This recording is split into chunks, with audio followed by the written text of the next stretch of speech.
Ya, saya Arif Yogiawan, biasa dipanggil Yogi dari Plan Asia, adalah satu organisasi yang mendorong demokratisasi energi. Karena rasa-rasanya mengembangkan energi tanpa demokratisasi yang ada adalah penghancuran terhadap ruang hidup rakyat.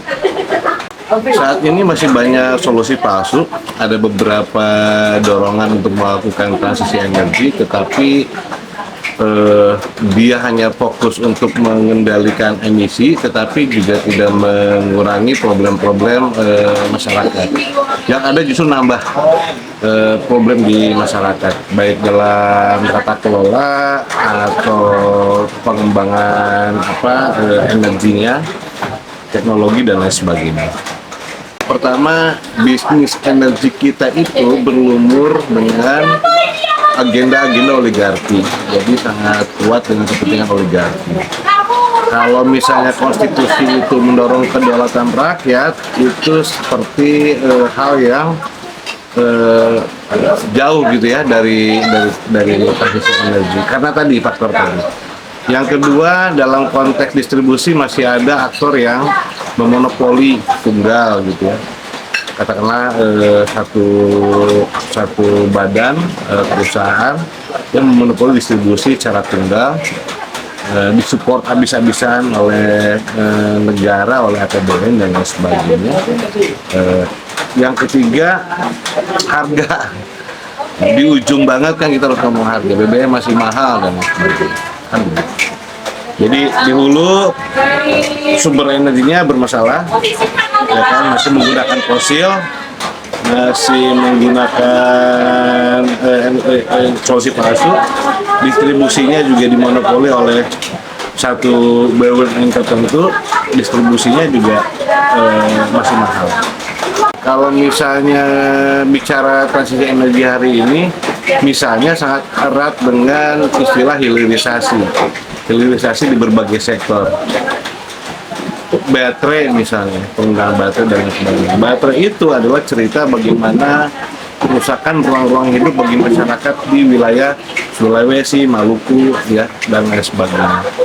Satu itu. Yang kedua, hilirisasi itu juga mendorong banyaknya migrasi orang tuh untuk jadi pekerja dari berbagai tempat di Indonesia, bahkan dari tenaga kerja asing dari China gitu ya. Itu juga kurasa tidak hanya di hilirisasi ya, di PLTU dan beberapa proyek energi juga seperti itu.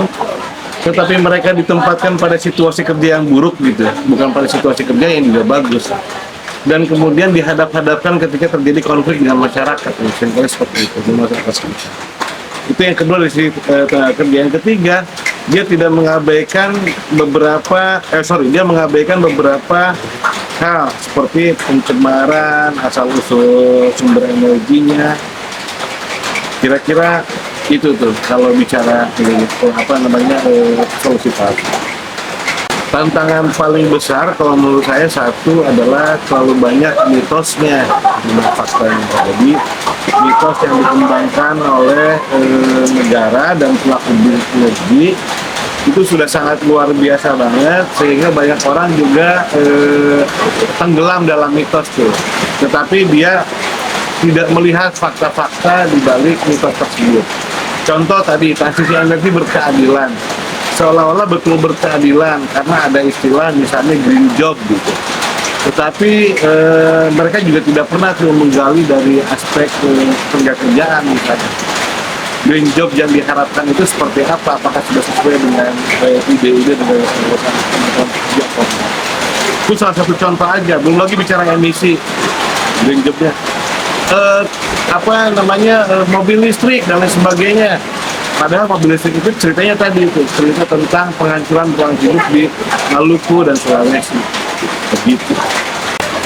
Rasa-rasanya kita harus segera beralih dari energi fosil ke energi terbarukan, tetapi tidak hanya sekedar beralihnya, tetapi juga harus penuh dengan makna, karena tadi itu banyak hal-hal yang sifatnya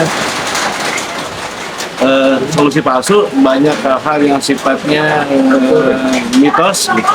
Itu yang harus kita bongkar sebenarnya, supaya transisi energi itu betul-betul sesuai dengan aspirasi rakyat, terutama rakyat di Tapak.